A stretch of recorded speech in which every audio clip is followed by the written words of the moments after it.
صلوا عليه وسلموا تسليما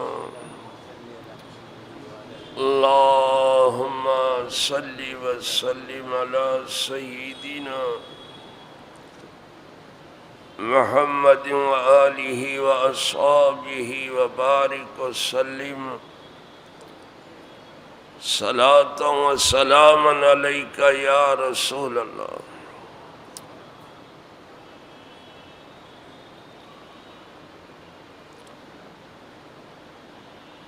نحمده ونصلي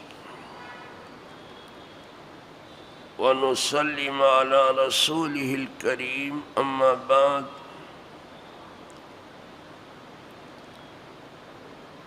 فأعوذ بالله من الشيطان الرجيم بسم الله الرحمن الرحيم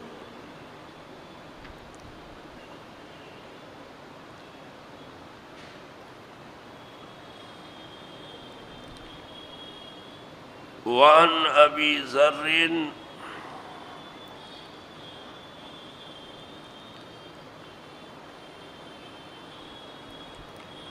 قال أتيت النبي صلى الله عليه وسلم وعليه ثوب أبيض وهو نائم ثم أتيته وقد استيقظ فقال ما من عبد قال لا إله إلا الله ثم مات على ذلك إلا دخل الجنة قلت وإن زنا وإن سرق قال وإن زنا وإن سرق قلت وإن زنا وإن سرق قال وإن زنا وإن سرق قلت وإن زنا وإن سرق قال وإن زنا وإن سرق على رغم أنف أبي ذر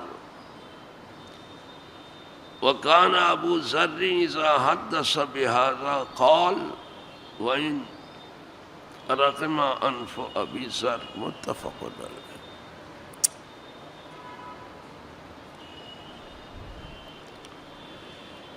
یہ حدیث پاک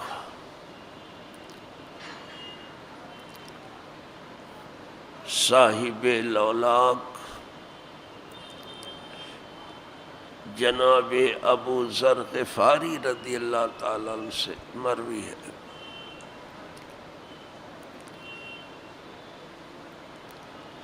آپ کا نام نامی اس میں گرامی جندب تھا، جندب ابن جنادہ، اور یہ ابو ذر آپ کی کنیت تھی. یہ سابق الاسلام ہیں، بہت پہلے اسلام قبول کرنے والے، 5واں نمبر ہے ان کا اسلام قبول کرنے، جبکہ فاروق اعظم کا 40واں ہے.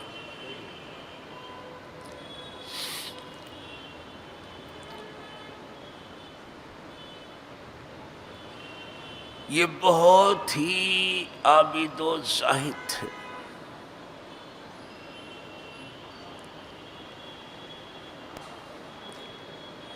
اور بہت ہی راست گو تھے.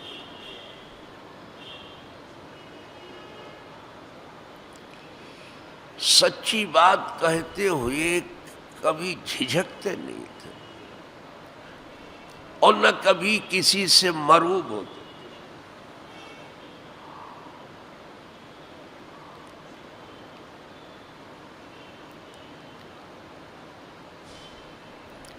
اس نیلگوں آسمان کے نیچے اس زمین پر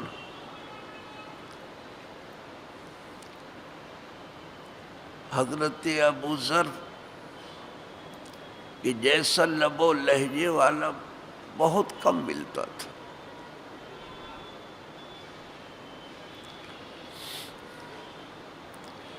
یہ مال جمع کرنے کے سخت مخالف تھے.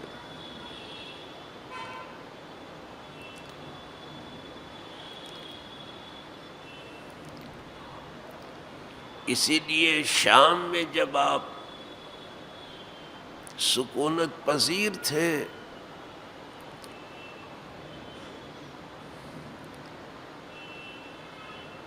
عہد عثمانی میں، تو حضرت امیر معاویہ نے حضرت عثمان کی طرف ایک مراسلہ بھیجا کہ آپ پسند فرمائیں تو ابو ذر کو اپنے ہاں بلا لیں۔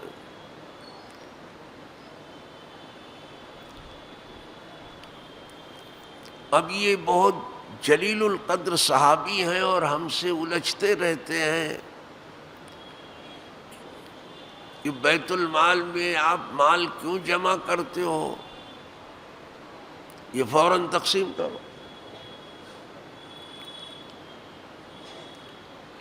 تو انہوں نے کہا یہ حکومت کا کام کاج ہے، وہ دھیرے دھیرے تقسیم ہوتا ہے، کریں گے اس کو۔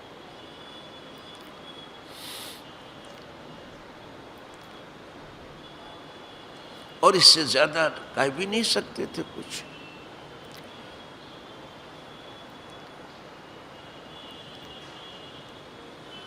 تو آپ نے بلا لیا اور مقام ربضہ میں آپ نے جا کر کے قیام فرمایا، اور وہیں سن 32 ہجری میں عہد عثمانی میں آپ کا وصال ہوا۔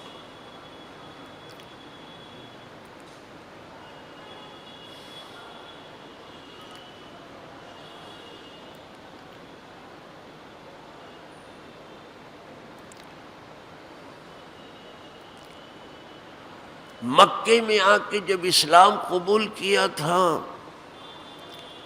تو حضور نے انہیں وطن ان کے بھیج دیا تھا،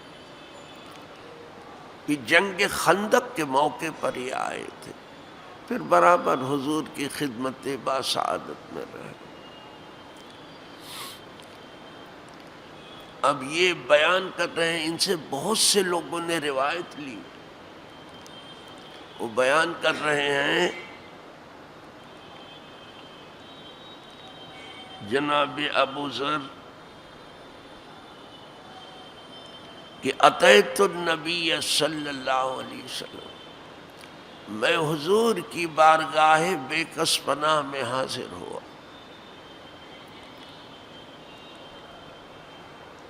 وعلیہ ثوب ابیض، ثوب کپڑے کو کہتے ہیں، اور آپ سفید چادر اوڑھ کے آرام فرما رہے ہیں۔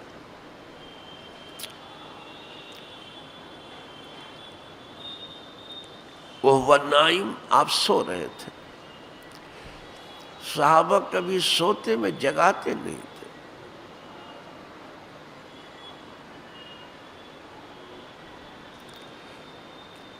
اور ادب یہ تھا کہ کبھی بھی کنجی نہیں کھٹکھٹاتے تھے۔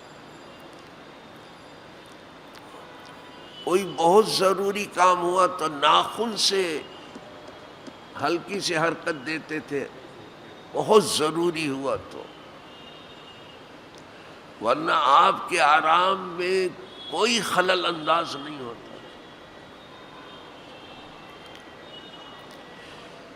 اتنی باادب جماعت نہ کبھی آئی تھی نہ آئے، اور کیوں نہ ہو، ایسا رسول بھی نہ پہلے کبھی آیا تھا نہ آئے گا، جماعت بھی ایسی۔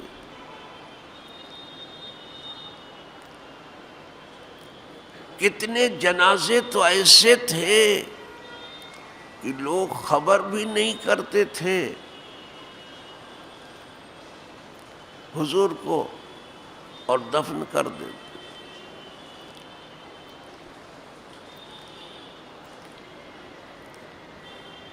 ایسے ہی ایک کے بارے میں حضور نے پوچھا، بھئی اسے دکھائی نہیں دیتا ہے،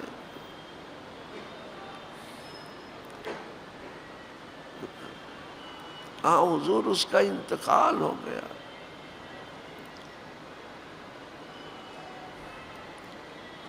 تو عرض کیا آپ کے آرام میں خلل نہ آئے، ہم نے اس وجہ سے آپ کو نہیں۔ فرمایا نہیں، میری دعا سے قبریں نورانی ہو جاتی ہیں، بتایا کرو۔ پھر آپ نے قبر پر جا کر کے نماز جنازہ پڑھا، یہ کرم تھا حضور۔ وہ غریب آدمی تھے، محنت و مزدوری کرنے والے لوگ، بہت بڑا کرم تھا۔ تو کہتے ہیں جب حضور آرام فرما رہے تھے، سو رہے تھے، تو میں چلا گیا۔ ثم آتے تو پھر اس کے بعد پھر حاضر بارگاہ ہوا، اس وقت چلا گیا۔ آج بھی ادب یہی ہے کہ جب علماء کے یہاں حاضری دو تو ایسا مت کھٹکھٹاؤ کہ لگے کہ دروازے توڑ ڈالیں گے۔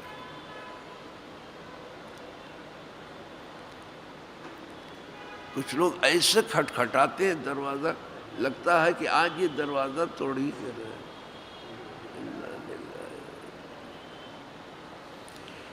جسے اتنا ادب نہ معلوم، خدا جانے اس نے مسلمان ہو کے سیکھا کیا، میری سمجھ سے باہر کہ سیکھا کیا اس نے۔ معاملاتی زندگی میں بالکل صفر۔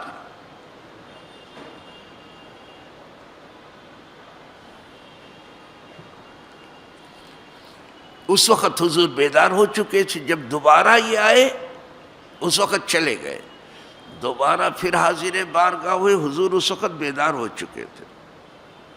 ثم آتا ہے تو ثم تاخیر کے لیے آتا ہے، کچھ دیر سے پھر حاضر بارگاہ ہوا۔ وقد استيقظ، اس وقت حضور بیدار ہو چکے تھے۔ فقال، اب حضور نے ارشاد فرمایا، ما من عبد قال لا الہ الا اللہ، کوئی بندہ ایسا نہیں ہے جس نے دل اور زبان کو ملا کر کے لا الہ الا اللہ پڑھا،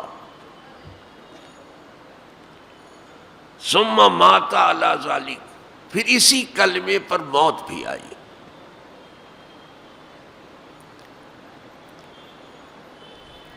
جیتے جی ہی نہیں پڑھا، مرتے وقت بھی کلمہ پڑھ کے جگایا۔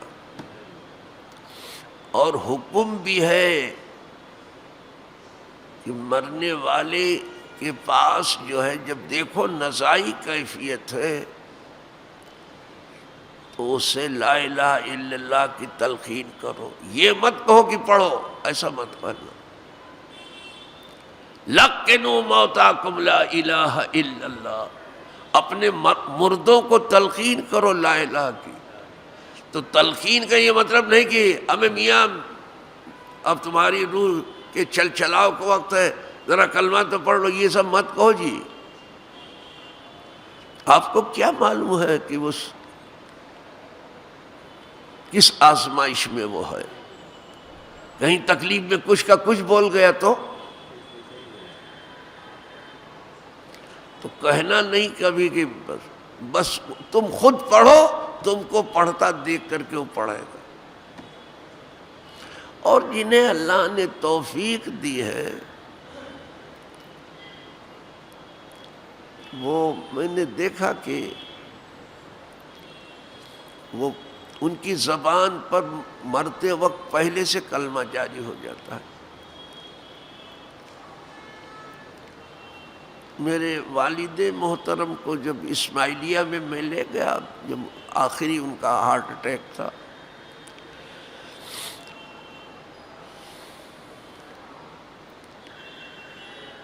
کچھ ہی وقت رہ گیا تھا کہ ان کی روح پرواز کرے، زور سے پڑھا کلمہ لا الہ الا اللہ۔ اس وقت میں ان کے پایتی کھڑا تھا، ابھی میں نے انہیں یاد بھی نہیں دلایا تھا، لیکن زور سے پڑھا لا الہ۔ تو ڈاکٹر نے کہا دیکھیے یہ مجھے گالی دے رہے ہیں. اب وہ بیچارہ کیا سمجھے کہ یہ کلمہ، اتنی تو سمجھ بوجھ ہے لوگوں. وہ غیر مسلم ڈاکٹر تھا بیچارہ، بولے دیکھیے یہ کسی زبان میں مجھے گالی دے رہے ہیں. میں نے کہا یہ گالی نہیں دیتے، ویسے نہیں یہ گالی بکتے تھے، مرتے وقت کیا گالی بکیں گے، یہ کلمہ پڑھے. کہا اچھا اچھا اچھا اچھا. میں نے کہا تو حکم ہے تم وہاں کلمہ پڑھو تاکہ تمہیں پڑھتے دیکھ کر کے مرنے والا کلمہ پڑھ. جس کا کلمے پر خاتمہ ہو گیا نجات یقینی ہو گئی. وہی بات ہے. ثم ماتا، پھر وہ مر گیا، کلمہ پڑھ کے مر گیا. علی ذالک، اسی پر. الا دخل الجنہ، مگر اب وہ جنت میں پہنچ کے رہے گا. لیکن دو صورت پہنچنے کی ہے. ایک تو یہ ہے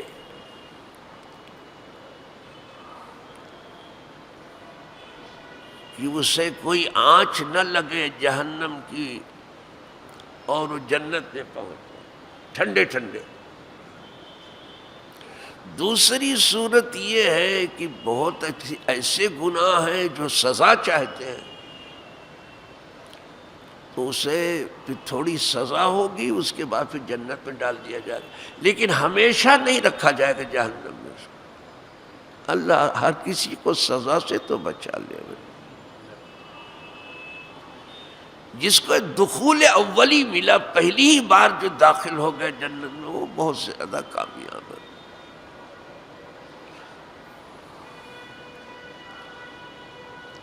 ثم مات، اسی پر اسے موت آئی. الا دخل الجنہ، مگر یہ کہ وہ جنت میں جائے گا. یعنی کلمہ پڑھا، کلمے پر زندگی گزاری اور مرتے وقت بھی کلمہ پڑھ کر کے مرا. حضور فرماتے وہ جنت میں جائے گا. یہ حضرت ابو ذر سے بیان فرما رہے ہیں آپ. حضرت ابو ذر نے کہا وَإِن زَنَا وَإِن سَرَقَ، اگرچہ اس نے زنا کیا ہو، چوری کی ہو، یہ بہت بڑے بڑے گناہ ہیں. یہ شرعی ہی گناہ نہیں ہے، انسانی گناہ بھی ہے. چوری انسانی گناہ بھی ہے. تمام انسانوں کے نزدیک چوری بہت بڑا گناہ ہے.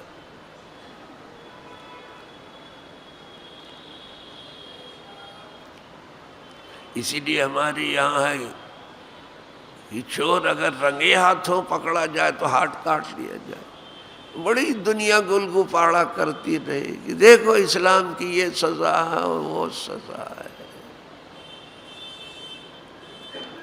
کیا ہے یہ ان کا قانون ہے، کیا ہے؟ تو چور کا ہاتھ کاٹ لیا تو دنیا نے آسمان سر پہ اٹھا لیا.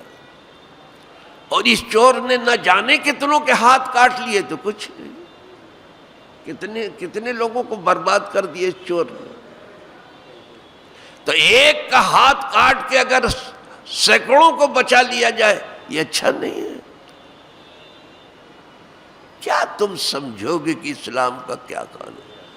سخت سزا اس لیے رکھی گئی کہ گناہ نہ ہو.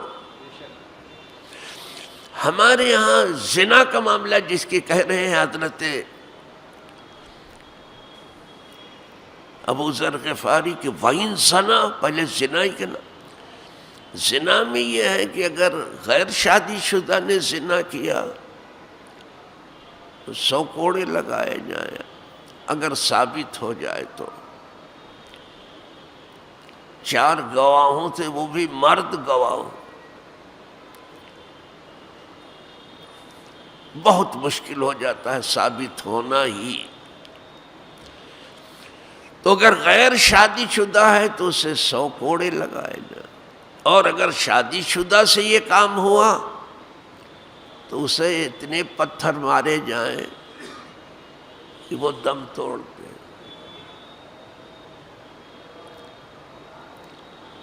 پتھر مارنے کی بات اس لیے کی گئی کہ جو لذت کے اس نے لمحات گزارے ہیں تکلیف کے بھی گزار لے یہاں، تاکہ آخرت کی تکلیف سے بچے. اس لیے پتھر مار، یہ بڑی مشکل سے ثابت ہوتا. یعنی شادی شدہ نے اپنی زندگی کا استحقاق کھو دیا، لیکن حکم یہ ہے کہ جس چیز کو اللہ نے چھپا لیا تم ظاہر مت کرو، کسی سے مت کرو.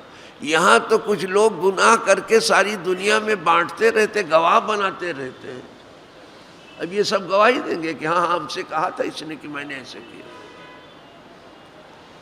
جسے قدرت نے چھپا لیا تم اس کو لوگوں سے ہرگز مت کہو. ہاں نیکی کرو تو ضرور کہو تاکہ لوگوں کو رغبت ہو، لیکن گناہ کرو تو جب قدرت نے پردہ ڈال دیا تو تم بھی خاموش ہو. اور اب گناہ نہ کرو، دین یہ چاہتا ہے.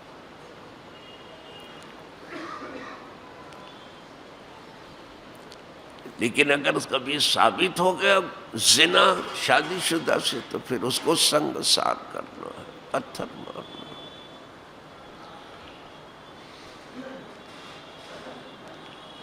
تو اس بارے میں بھی بہت گل گپاڑا ہوا دنیا میں، بہت. زمین آسمان کے خلابے ملائے گئے اور آسمان تک پروپیگنڈے کی دھول اڑائی گئی کہ کیا قانون ہے تھا، پتھر مار مار کے. اب کیوں پھانسی کی سزا تجویز کر رہے ہو بدکاروں کے لیے؟ تو غریب کرے تو کوئی بات نہیں، اور کوئی بااثر آدمی کرے تو روز جو ہے پھانسی کی ڈیٹ بھی بدلتی رہے. یعنی کورٹ کو بھی بے آبرو کرنے کا پورا عزم کر لیا گیا. کوئی ادارہ تو بچا ہوتا ان اثر و رسوخ رکھنے والوں سے. کوئی بندھن تو ہوتا. اب کیوں پھانسی کی سزا تجویز کی جا رہی ہے کہ اس کو چوراہے پر ہینگ کیا جائے؟ اب کیا کہو گے اسلامی سزا کے بارے؟ ٹھیک سے اسلام پڑھ لو، خدا کی قسم سوائے مسلمان ہونے کے کوئی دوسرا چارہ ہی نہیں ہے. یہ خدائی قانون ہے. اگر یہ سزا ہوتی تو یہ روز جو سنتے رہتے ہو.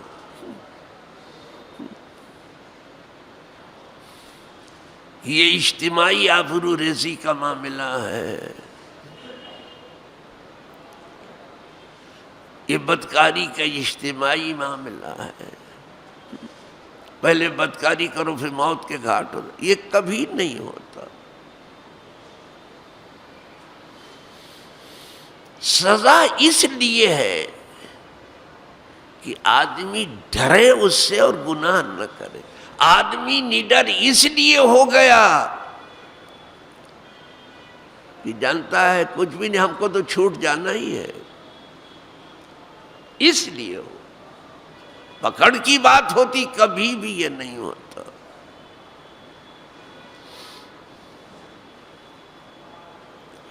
تو حضرت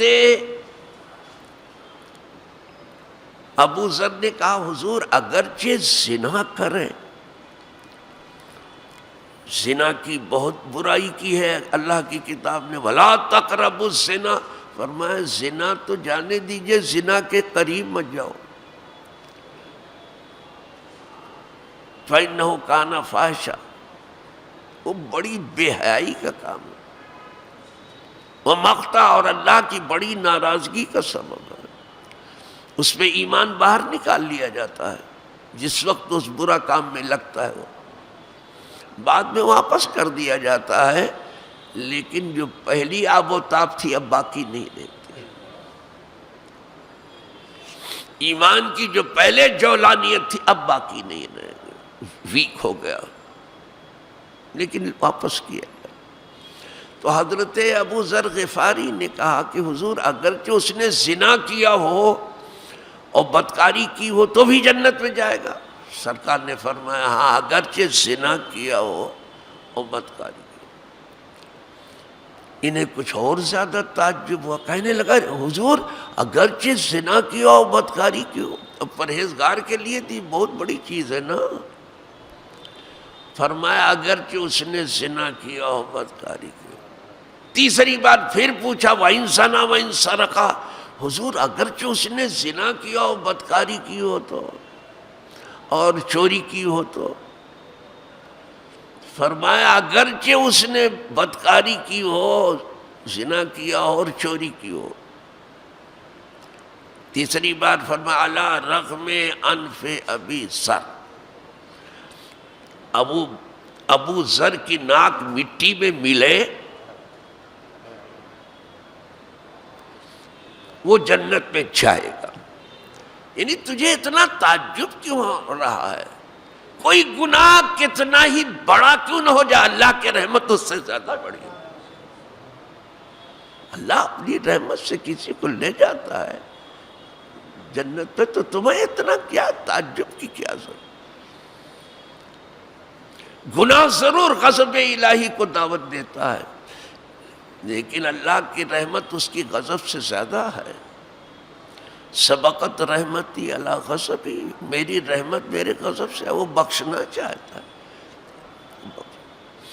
ہمارے یہاں اسلام میں نہ کسی کو گناہ پر دلیر بنایا گیا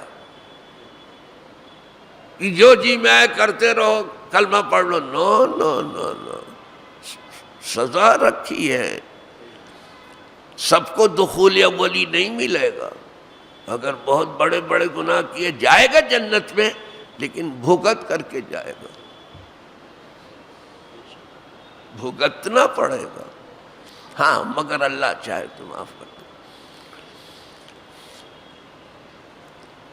تو نہ تو کسی کو گناہ پر دلیر بنایا گیا اور نہ کسی کو مایوس کیا گیا کہ اب یہ گناہ ہو گیا تو ہماری بخشش ہی نہیں ہوگی۔ نہیں نہیں، دونوں کو لحاظ جو رکھے وہ دین اسلام ہے۔ کہا مایوس نہیں ہونا ہے، اگرچہ شامت اعمال سے زنا بھی تم سے ہو گیا اور چوری بھی تم نے کر لی ہے اور قدرت نے پردہ ڈال دیا، تو بھی چونکہ کلمہ تم نے پڑھا ہے تم جنت میں جاؤ گے ہی۔ یہ اور بات ہے کہ پہلی بار جاؤ یا کچھ بھگت کر کے جاؤ، کچھ صاف ستھرے ہو کے جاؤ، کیونکہ جنت جو ہے بہت صاف ستھری جگہ ہے۔ تو جب تک خوب ستھرا نہ ہو جائے وہاں نہیں رکھا جاتا ہے، تو وہ چاہے تو اپنے کرم سے معاف کر دے، ستھرا کر دے، اور چاہے تو سزا دے۔ تو حضرت ابو ذر غفاری کو اتنا پسند آیا حضور کا یہ ارشاد کہ علی رغم انف ابی ذر، انف ناک کو کہتے ہیں، اور رغام جو ہے مٹی کو کہتے ہیں، رغام۔ ابو ذر کی ناک مٹی میں ملے، اتنا پسند آیا، اتنا پسند آیا۔ جب یہ حدیث بیان کرتے تھے تو یہ کہتے ہی تھے کہ ابو ذر کی ناک مٹی میں ملے، اس لیے کہ حضور کا ارشاد۔ اور کوئی ہوتا تو اس کو نکال دیتا، یہ نہیں بیان کرتا، سب بیان کرتا، جی صاحب۔ لیکن جب حدیث بیان کرتے تھے تو یہ کہتے تھے علی رغم انف ابی ذر، ابو ذر کی ناک مٹی میں ملے، اللہ کی رحمت کسی کو جنت میں لے جاتی تو ہمارا کیا؟ ٹھیک ہے لے جائے۔ یہ بدعتی جو لوگ تھے جیسے معتزلہ ہیں، وہابیہ ہیں، ان لوگوں نے کہا کہ گناہ کبیرہ سے آدمی اسلام سے نکل جاتا ہے۔ ہمارے ہاں گناہ سے آدمی ایمان سے نہیں نکلتا، چاہے جتنا بڑا گناہ ہو۔ ہم اہل سنت و جماعت کے ہاں گناہ سے کوئی بھی ایمان سے نہیں نکل. گناہ چاہے جتنا، چاہے زنا ہو، چاہے سرقہ ہو، کچھ بھی ہو،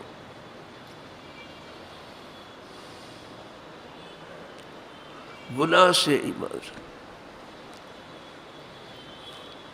اس کو کافر نہیں کہہ سکتے. لا یکفر بذنب، کسی کو کافر نہیں کہا جائے گا گناہ کتنا ہی بڑا کیوں نہ ہو. اب آج تو بعد میں کچھ مفتی لوگ قلم لے کر کے مفت میں بیٹھے ہیں اور کچھ نشان بنا دیتے ہیں.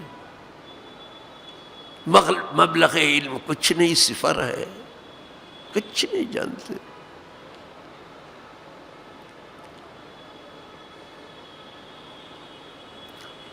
کسی کو کافر نہیں کہا جائے گا کسی گناہ کی وجہ. گناہ کتنا ہی بڑا ہے. ولا یخرج من الاسلام بعمل، اور کسی کو اسلام سے نکال باہر نہیں کیا جائے گا کسی برے عمل کی وجہ سے. عمل کتنا ہی برا کیوں نہ ہو، نکال باہر نہیں. پھر کس سے نکلے گا؟ اسلام سے کیسے پھر نکلے گا؟ عمل سے نہیں نکلے گا، گناہ سے نہیں نکلے، پھر نکلے گا کیسے؟ کفر کر کے نکلے گا، اللہ کا شریک ٹھہرا کے. جب کفر ہو جائے متحقق اب نکل گیا. انکار کر دے کہ نہیں مانتا، جن چیزوں کو ماننے کو حکم انکار کر دے، گیا اب صاف ہو جائے گا. لیکن جب تک اقرار کرتا کہ اے اللہ تو ایک ہے، مومن ہے وہ،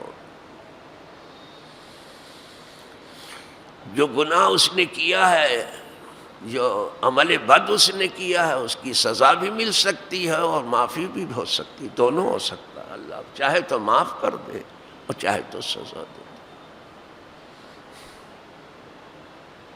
جائے گا جنت میں. اب پتہ چلا کہ یہ لا الہ الا اللہ جسے کہتے ہیں ایمان کی سب سے افضل شاخ ہے. جس دن ترازو میں لا الہ الا اللہ رکھا جائے گا کوئی گناہ ٹھہرے گا نہیں، لیکن دل سے ہوگا، صرف زبان چلانی، صرف وقت گزاری کے لیے نہ ہو، دل اور زبان سے.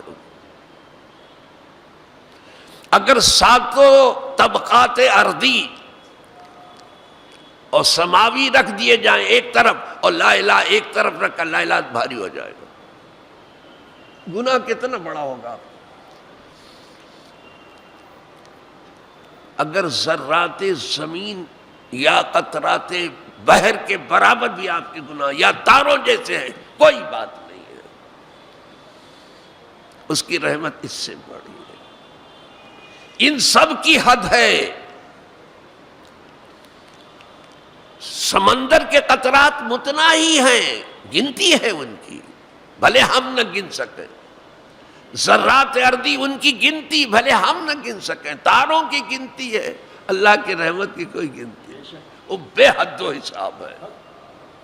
لہذا کسی کو آپ مایوس نہ کرو، نہ تو کسی کو آپ مایوس کرو کہ تیری مغفرت اب نہیں ہوگی، تو اب جہنمی ہو گیا، تو یہ کر چکا، وہ کر. یہ بات مت کرو آپ. اسی لیے کسی کی شعر ہے، بے نمازی سیدھے جہنم میں جاؤ گے.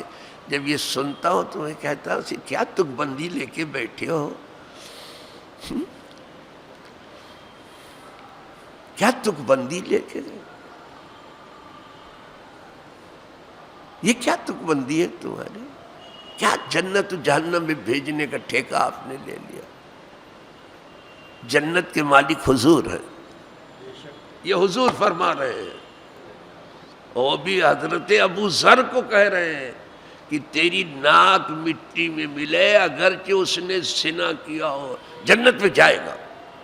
اب کیا کہو گے آپ؟ جنت میں جانا ہے.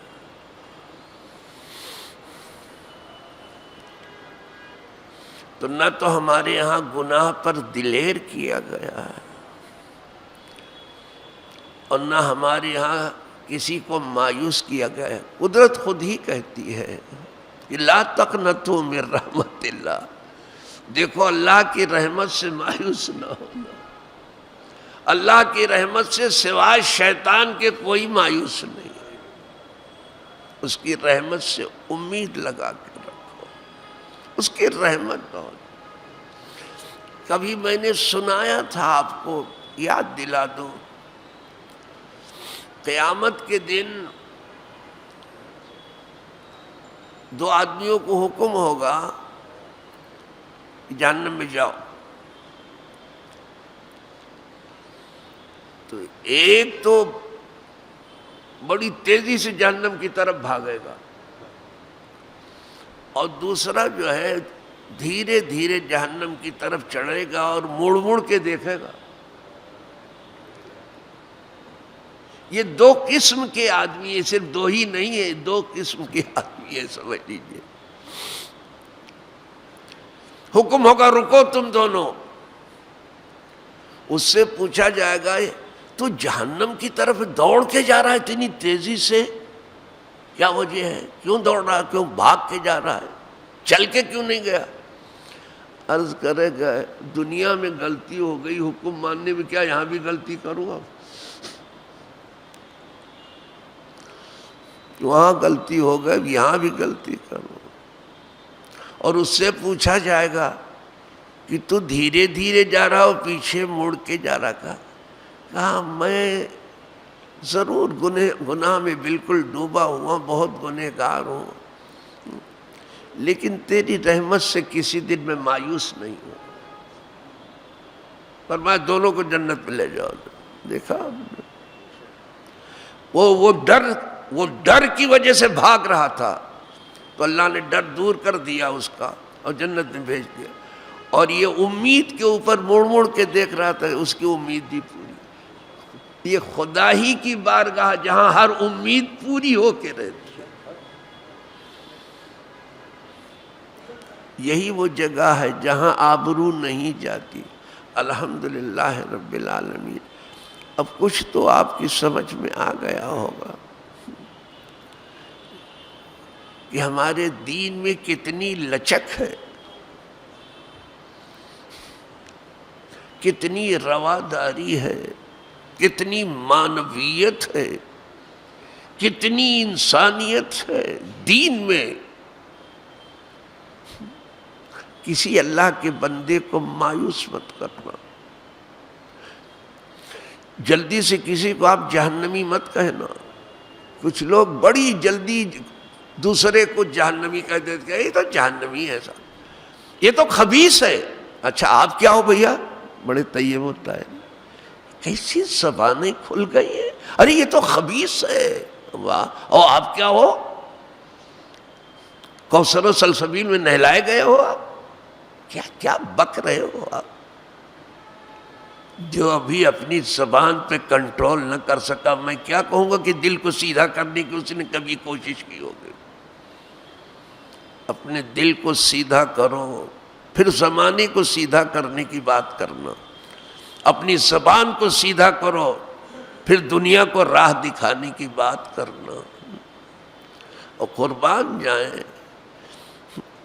حضور کے جانثاروں کے، کہ حضور اگر انہیں ایسی بات کہیں جو ناگوار خاطر ہوتی ہے، یعنی کسی کے ناک مٹی میں ملنا، تو اس کو بھی پیار کے انداز میں وہ لیتے ہیں، کہ یہ بھی حضور کا پیار ہی تھا۔ ورنہ تو کسی کو ایسی بات کہہ دو، اب تو کہا اب ہم دکھائی نہیں دیں گے یہاں۔ آئی بات سمجھ؟ ذرا سی بات ہوئی بدک گئے، ان کی واہ واہ ہوئی تو پھول کے کپا ہو گئے، اور ذرا سے تکلیف ہوئی تو بدک گئے تھوڑے سے۔ یہاں سے سیکھو ادب۔ اس پر اتنی خوشی تھی کہ کہتے تھے، جب یہ حدیث بیان کرتے تھے تو کہتے تھے الا رغم ابی ذر انف ابی ذر، ابو بکر ابو ذر کی ناک مٹی میں ملے، اگرچہ اس نے چوری کی ہو، زنا کہ اللہ اسے جنت میں لے جائے۔ اللہ دین کی سمجھ بوجھ ہمیں وہ عطا فرمائے جو ہم کتاب و سنت سے سیکھ رہے ہیں اور سمجھ رہے ہیں۔ اللہ اسی حقیقت پر زندہ رکھے اور اسی حقیقت پر موت آئے. اور وہ جو بندگان حقیقت ہیں اللہ مرنے کے بعد اور زندگی میں ان کا پڑوس عطا کرے، اور انہی پاک قدموں میں ہم تمام کا حشر و نشر و وآخر دعوانا ان الحمدللہ رب العالمین. الفاتحہ.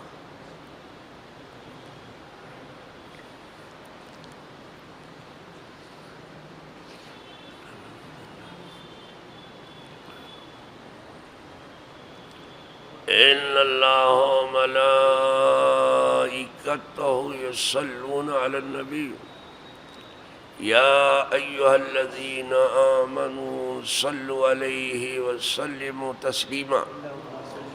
اللہم صل وسلم علی سیدنا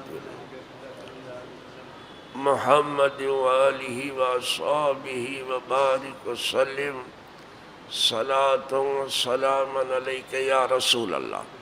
سبحان ربک رب العزت عما یصفون والسلام علی المرسلین والحمدللہ. ہاں بیٹھے رہیں.